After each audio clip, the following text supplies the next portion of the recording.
在市府团队的努力下，台南山影在近年来对着日本、韩国的外销屡创佳绩。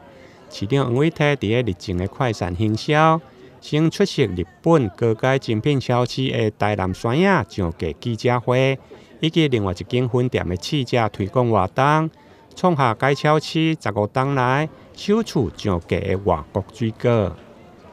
今天非常高兴来共同见证我们台南的联心青果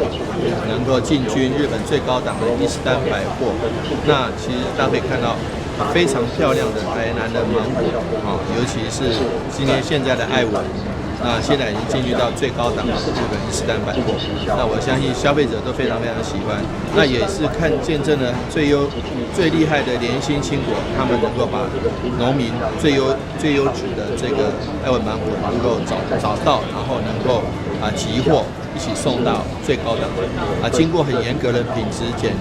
验，那能够登陆日本的最高档的百货，这是非常不容易的。所以谢谢联心，也谢谢许多农民的辛苦，那让台南的芒果这个可以打亚洲杯、世界杯，让日本的最高档的消费者都看见。接续市长佮赶往韩国，甲韩国上大的直播购物平台，伫直播的活动上，大力来推销台南高品质的山影，创下同时间高达26万人次的观看，总观看人次破200万人次，以及开卖18分钟。不管是1.5公斤，或者是2.5公斤重的礼盒，都真紧卖完的记录，人气甲买气拢爆棚。